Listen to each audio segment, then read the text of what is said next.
Swiftner Braveheart gives us $10. Thank you, Swiftner.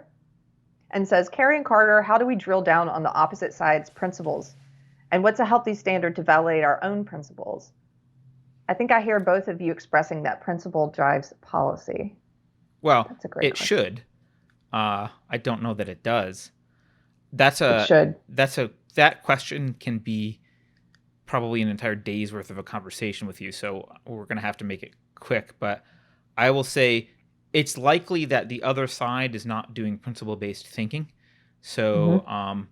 that's it's very very likely that whomever you're talking to is not basing their policies on principles. So just shifting the conversation to a way where they understand that you're basing policy on principle is important.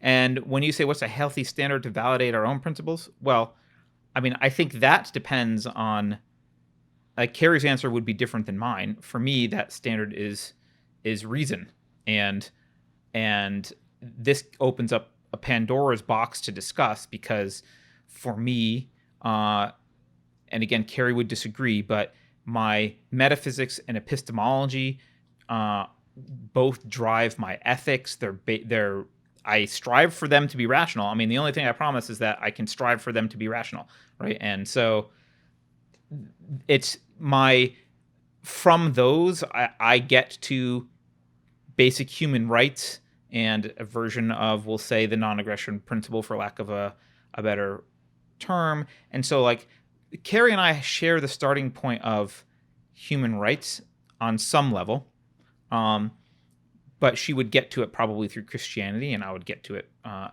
different way. Actually, no. That's interesting. Oh, okay, great. I don't think I would disagree with you. I think reason is a good way to get there. But The my problem Christian, with reason is, sorry, go ahead. I was just going to say, reason to me, reason doesn't contradict Christianity. So Well, I was going to say the problem with reason is um, any conversation is based on a lot of premises, and Mhm.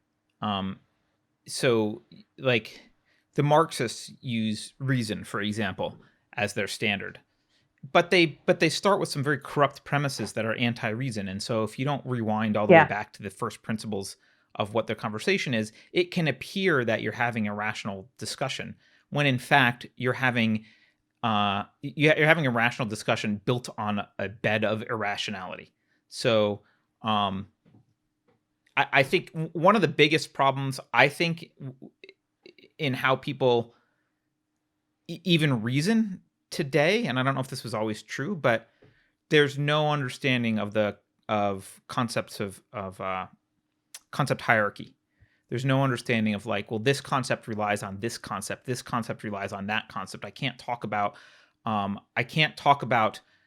uh, let's say the minimum wage without talking about self ownership and the right to your own life, which I can't really talk about without having a inductive understanding of what the primary means of survival for humans are. Like, there's you need to, like, there's a lot of foundational work that actually isn't super hard, but is just completely ignored. And so people are having conversations with vastly different foundations and then slapping reason on top of vastly yeah. different foundations. And so they look at the other side and, like, you're not rational. And it's like, well, they're not, maybe, but they're rational within some framework that is irrationally founded. Does that make sense? That's why it's good. Yes, that's why it's good to take it back. Like you're asking this question, Swifter. That's why it's good to drill down to the principles in the first place because a lot of people have never done that.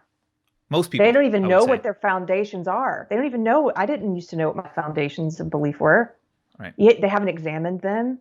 So even just to take it there and ask them that question, God, this goes back to being able to talk to people maybe who are in the cult of woke or something. What a gift that you're giving them to ask them what they think and what is that belief based on? Like what is their founding principle there?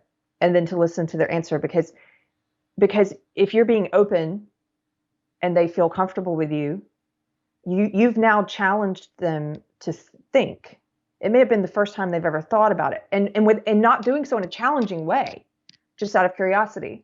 Right. That's how you get people to start to question and stuff. You take it back to the principles. Like, what are your founding beliefs? Yeah.